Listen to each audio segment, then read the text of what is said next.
샬롬, 강문호 목사입니다. 오늘 시간에는 낙타가 오고 있다, 이런 제목으로 같이 은혜를 나누려고 합니다. 제가 6년 전 수도원을 세우려고 하다 보니까 큰 문제에 부딪혔습니다. 이루 말할 수 없는 많은 문제들이 파도처럼 제게 몰려왔죠. 우선 수도원에 가본 적이 없는 제가 수도원을 세운다는 것이 너무 어려웠습니다. 그리고 개신교에는 수도원의 영성이 깔려 있지 않은데 돌짝밭을 다 갈아가지고 수도원을 세운다는 것이 그렇게 쉬운 일은 아니었거든요. 근데 가장 큰 문제는 돈이 없었습니다. 사실은 제게 하나님께서 많은 물질이 몰려오게 만들어 주었거든요. 부흥회, 신학교 강의, 세미나, 교회, 그리고 책을 140권 썼으니까 책을 통한 수입도 만만치 않았어요. 그런데 교회를 크게 짓다 보니까 교회가 돈이 많이 필요하게 되니까 있는 집까지 다 바쳤죠. 아무것도 없었습니다. 정말 무일푼이었습니다. 그런 속에서 수도원을 세워야 할 때 하나님께 기도하는데 낙타가 오고 있다, 이런 목사님의 간증이 눈에 보였어요. 얼마나 반가운지. 낙타가 오고 있다 읽었거든요. 그 내용은 이런 겁니다. 그 목사님의 교회 앞에 큰 빌딩이 하나 있었습니다. 그 빌딩을 사게 되면 교회 식당, 교육관, 숙소 여러 가지로 유용할 것 같았어요. 왜냐하면 교회 바로 앞에 있었으니까. 그래서 목사님은 새벽 기도 마치게 되면 늘 그 빌딩을 여호수아처럼 돌고 돌면서 하나님, 이 빌딩 주세요. 하나님께 큰 영광 돌리는 건물이 될 것 같아요. 그리고 매일같이 기도했거든요. 근데 그 건물이 안 믿는 사람에게 팔렸어요. 지하에 나이트클럽, 1층에 식당, 2층에 당구장, 유흥장이 됐어요. 낮에는 그래도 좀 괜찮은데 밤만 되면 그냥 여자들이 요염하게 옷을 입고 왔다 갔다 술 마시려고 하는 남자들이 그냥 온통 교회 환경이 오히려 기도하기 전보다 더 나빠졌어요. 그래서 하나님 앞에 너무 서운해서 항의 기도를 드렸어요. 하나님, 이게 뭐예요? 기도하면 꼭 주신다고 그러는데 왜 이렇게 됐어요? 교회 환경이 더 나빠졌어요. 그리고 기도하는데 하나님의 음성이 들렸습니다. 낙타가 오고 있다. 하나님, 이게 무슨 말씀이에요? 그랬더니 하나님께서 기다려라. 그래서 기다렸거든요. 그 교회 한 성도가, 목사님, 사실은요, 우리 교회에서 가까운 저 땅이 제 땅이에요. 제가 그 땅을 바칠 때니까 교회를 글리 옮겨요. 우리 교회 환경이 나빠졌잖아요. 가서 보니까 그 땅이 넓은 땅, 너무너무 좋은 땅. 그래서 있던 교회를 팔고 교회를 짓다 보니 교육관도 잘 짓게 되고 주차장도 넓어지고 더 좋아졌거든요. 그때서야 목사님은 깨달았습니다. 낙타가 오고 있다. 나는 오늘 이 성경 공부하는 분들에게도 낙타가 오기를 원해요. 왜냐하면 그 목사님의 하나님이 우리의 하나님이기 때문이고 여러분의 하나님이기 때문이죠. 낙타가 오고 있다. 낙타 위에는 셋이 타고 있었습니다. 첫째로 낙타 위에는 필요한 사람이 타고 있었어요. 예수님께서 베들레헴에 탄생하셨습니다. 아무도 몰랐습니다. 놀라운 사실은 초림 예수께서 하나님 아들이 이 땅에 오실 때에 목사들, 제사장들 몰랐어요. 교회 몰랐어요. 대제장도 몰랐어요. 다 몰랐어요. 동방박사가 제일 먼저 알았어요. 예루살렘은 하나님의 아들이 온 줄도 모르고 조용했어요. 그때 동방박사가 가서 여기저기 만왕의 왕 아기 예수 어디서 태어났습니까? 하고 물어볼 때 그 동방박사에 의하여 예루살렘 전체가 소동한지라, 한 도시가 뒤집어지고 예수께서 이 땅에 오신 것을 알게 되었습니다.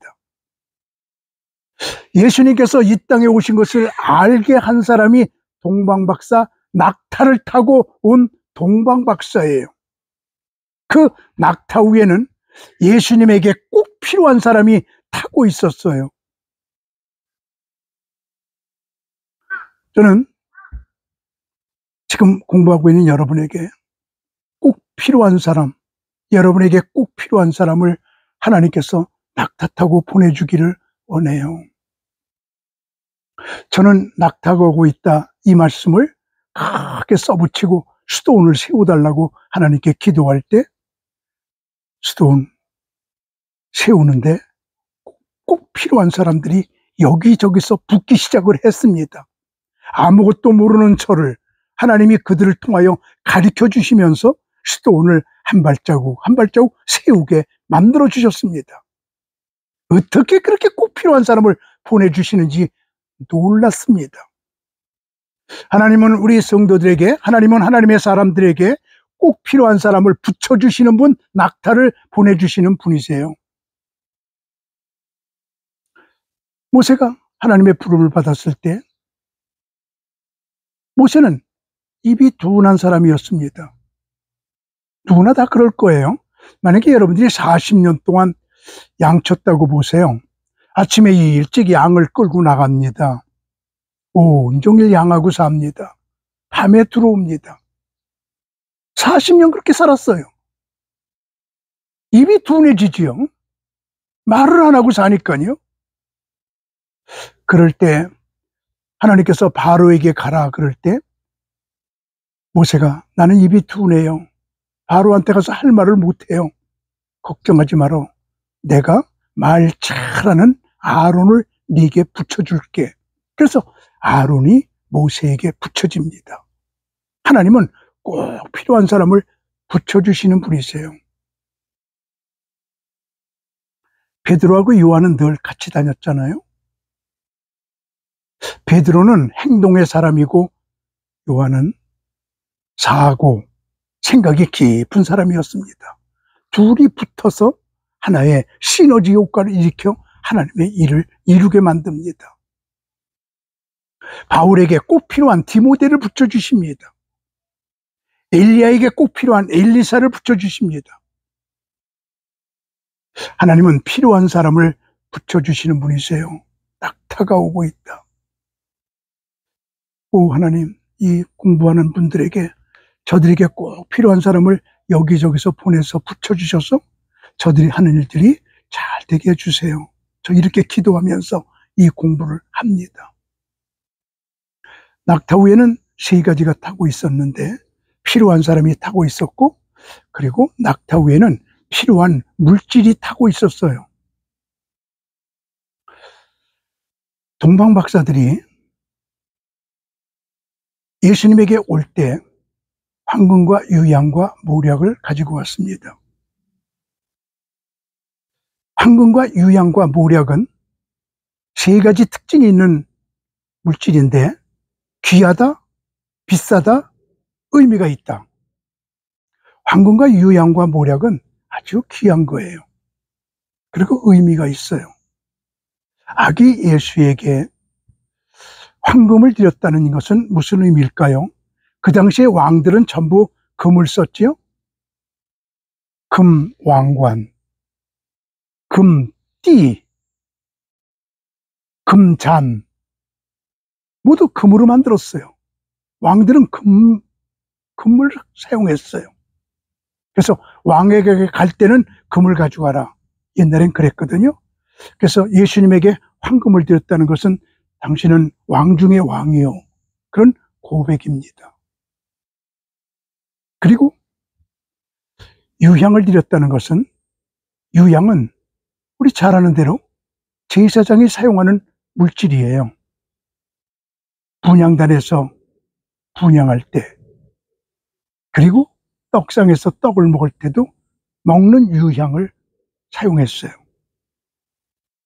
그리고 제장이 늘 이 유향을 가지고 하나님의 일을 했거든요. 그래서 유향을 드렸다는 것은 예수님은 제사장입니다. 그런 고백입니다. 모략을 드렸다는 것은, 모략은 선지자들이 왕에게 기름을 부을 때, 하나님의 사람들에게 기름을 부을 때 사용하는 그 기름을 만드는 재료가 모략이라고 출애굽기가 우리에게 말해주고 있습니다. 그러니까 예수님에게 모략을 드렸다는 것은 예수님은 선지자입니다. 그런 의미를 가지고 있습니다. 그래서 예수님은 왕이시고 예수님은 제사장이고 예수님은 선지자입니다. 그런 고백을 하면서 그 예물을 드리는 거거든요. 군인들이 장군이 될 때 지휘봉을 주지요. 당신은 지휘자입니다. 그런 거죠. 난 목사 안수 받을 때 목사 가운을 선물 받았어요. 당신은 목사입니다. 라는 고백으로 그런 선물을 주는 거 아니겠어요? 이스라엘 백성들은 자기 아들, 딸이 성인식을 할 적에 꼭 주는 것이 시계를 줍니다. 앞으로 시간을 잘 지켜라. 시간 잘 지키는 것이 인생의 기본이다. 그런 것이거든요. 무슨 선물을 그에게 주는가를 보면 그 사람의 성분을 알 수 있는 것처럼 황금과 유향과 모략은 바로 예수님의 신분을 의미하는 거예요. 의미가 있어요. 근데 황금과 유향과 모략은 또 귀한 겁니다. 비싼 겁니다. 돈입니다. 우리가 잘 아는 대로 예수님께서 애굽으로 피난 가야 될 형편이 됐잖아요.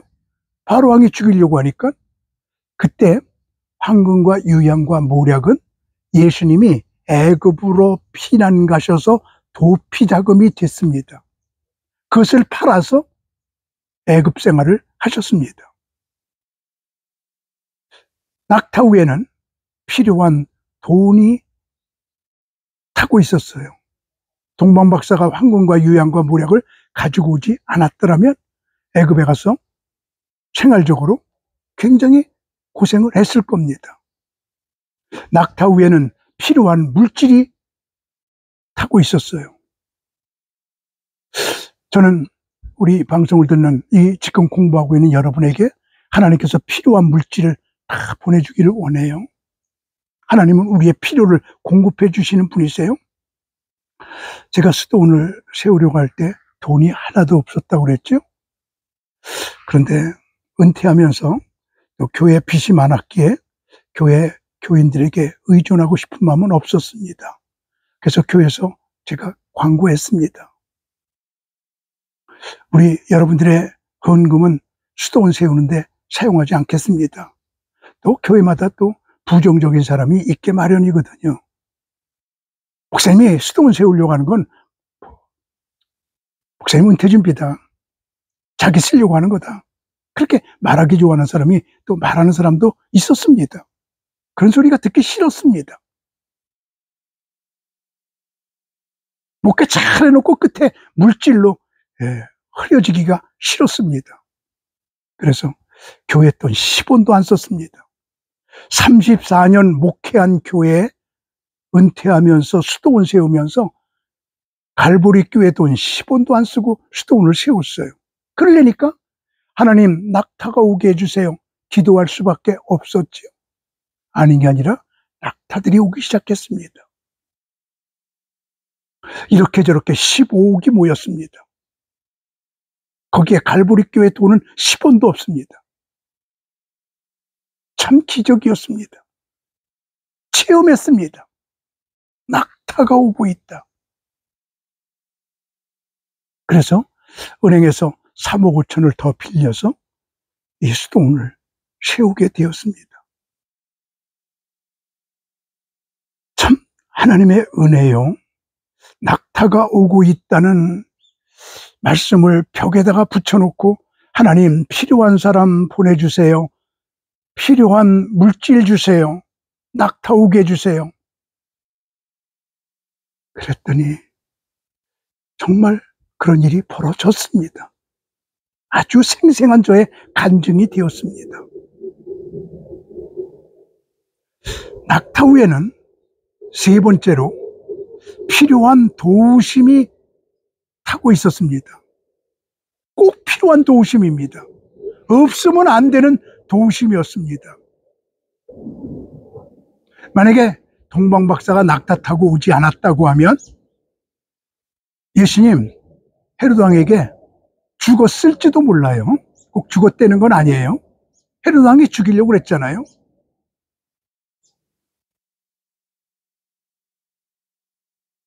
도망가라. 꿈의 지시함을 받고 도망갈 때 동방박사도 다 같이 다른 길로 도망을 가게 됩니다. 필요한 도우심. 하나님께서는 우리들에게 낙타를 보내주시면서 필요한 사람을 보내주시고 필요한 물질을 보내주시고 필요한 모든 것들을 다 보내주시는 분이라는 것을 우리는 낙타를 통해서 체험할 수가 있습니다.